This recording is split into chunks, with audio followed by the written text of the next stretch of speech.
আজকে সুপ্রিম কোর্টের হাইকোর্ট বিভাগে দুটি নির্বাচনী মামলা আজকে শুনানি করেছি।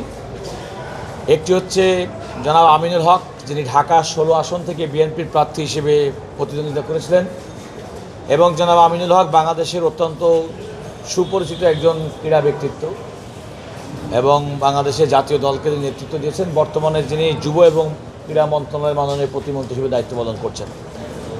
আরেকটি হচ্ছে ঢাকা মহানগর দক্ষিণ বিএনপির নেতা জনাব তানভীর আহমেদ, তিনিও অত্যন্ত দায়িত্বশীল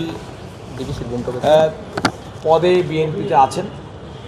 এবং এই দুটি নির্বাচনের আসনে জনাব তানভীর আহমেদ ঢাকা 4 আসন থেকে প্রতিদ্বন্দ্বিতা করেছিলেন বিএনপির প্রার্থী হিসেবে।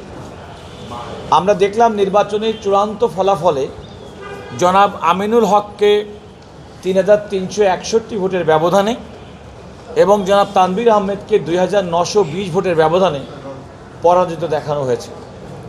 এই দুটি আসনে যথাক্রমে জামাত ইসলামের প্রার্থী জনাব মোহাম্মদ আব্দুল বাতেন এবং জনাব মোহাম্মদ সৈয়দ জয়নুল আবেদিন তাদেরকে বিজয়ী দেখানো হয়েছে। এই দুটি মামলা করতে গিয়ে আমরা আদালতের সামনে কতগুলো অকাট্য সাক্ষ্য প্রমাণ উপস্থাপন করেছি। তার মধ্যে একটি হচ্ছে যে এমন ফলাফল তৈরি করা হয়েছে যে সমস্ত ফলাফলে কোনো প্রার্থীর এজেন্টের স্বাক্ষর গ্রহণ করা হয়নি। আমরা জনাব আমিনুল হক নির্বাচনের আগেই নির্বাচনকে ইন্টিমেট করার জন্যেই যে যারা প্রচেষ্টা করেছিল ভোটারদেরকে প্রভাবিত করার জন্যে কালো টাকা ছড়াছড়ি, এবং সেক্ষেত্রে আগে থেকে মোবাইল কোর্ট পরিচালনা হয়েছিল, মোবাইল কোর্ট শাস্তি দিয়েছে, এমন ঘটনাও আছে।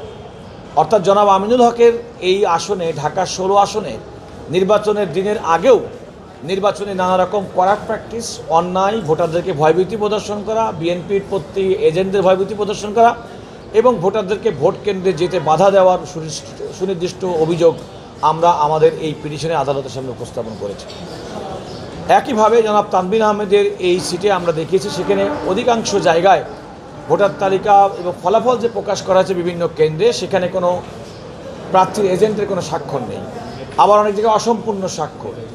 এবং এমন একটি প্রমাণ, অকাট্য প্রমাণ দেখেছি, যেটা আমরা ভিডিও দেখেছি, সেখানে দেখা যাচ্ছে প্রিজাইডিং অফিসার নিজে তিনি একজন প্রার্থীর পক্ষে, যিনি নির্বাচনে বিজয়ী হয়েছেন জামাত ইসলামের প্রার্থী, তার পক্ষে তিনি ছিল মারছেন। এমন অকাট্য প্রমাণও আমরা আদালতের সামনে উপস্থাপন করেছি।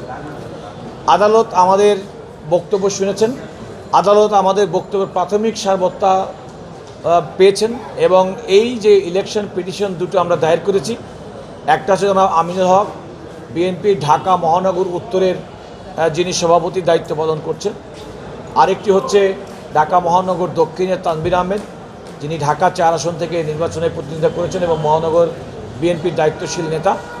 এই আমাদের সাক্ষ্য প্রমাণ এবং যুক্তি উপস্থাপনের পরে মাননীয় বিচারপতি এই দুটি নির্বাচনী পিটিশন শুনানির জন্য গ্রহণ করেছেন এবং শুনানির পরবর্তী তারিখ 8ই জুন নির্ধারণ করেছেন। সেদিন প্রতিপক্ষ যারা প্রতিদ্বন্দ্বী নির্বাচনী প্রার্থী যারা ঘোষিত হয়েছেন তাদের পক্ষ থেকে তারা যে নোটিশ দেওয়া হয়েছে এবং সেই নোটিশের পরিপ্রেক্ষিতে তারা যে জবাব দিবেন কিংবা নোটিশ ফেরত আসার জন্যে সেই তারিখটা নির্ধারিত হয়েছে 8ই জুন 2026।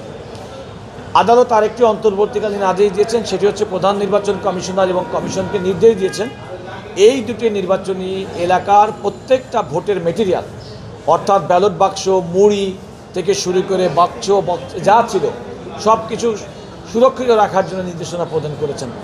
এবং আমরা প্রত্যাশা করি যে প্রতিপক্ষ যত দ্রুত এই মামলায় তিনি হাজির হবেন, আমরা তত তাড়াতাড়ি এই মামলার শুনানি করতে পারব।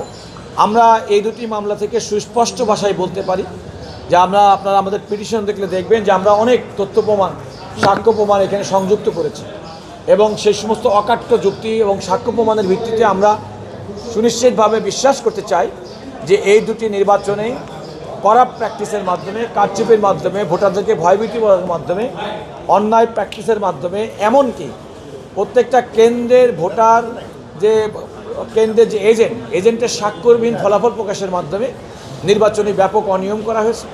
এবং দুজন বিএনপির প্রার্থী যারা অত্যন্ত জনপ্রিয় নিজ নিজ এলাকায় এবং যাদের প্রতিদ্বন্দ্বী প্রার্থী যাদের তেমন কোনো উল্লেখযোগ্য প্রচারণা এমনকি কথা ছিল না, এরকম একটি করাপ্ট প্র্যাকটিসের মাধ্যমে তাদের বিজয়ী ঘোষণা করা হয়েছে। এটা আমরা আদালতের সামনে বলেছি। আমরা বিশ্বাস করি যে তারা তাদের বক্তব্য দিবেন। আমরা যেমন আমাদের প্রাথমিক বক্তব্য উপস্থাপন করেছি, এখানে একটি কথা বলে রাখা ভালো, আমাদের এই মামলাটি করার ক্ষেত্রে আমরা আমাদের প্রাথমিক যে সমস্ত সাক্ষ্য প্রমাণ আছে সেগুলো উপস্থাপন করেছি। এই মামলা যখন বিচারিক প্রক্রিয়ায় যাবে তখন আরও সমস্ত অকাট্য সাক্ষ্য প্রমাণ যেগুলো আমাদের কাছে আছে সেগুলো আমরা উপস্থাপন করব আদালতের সামনে।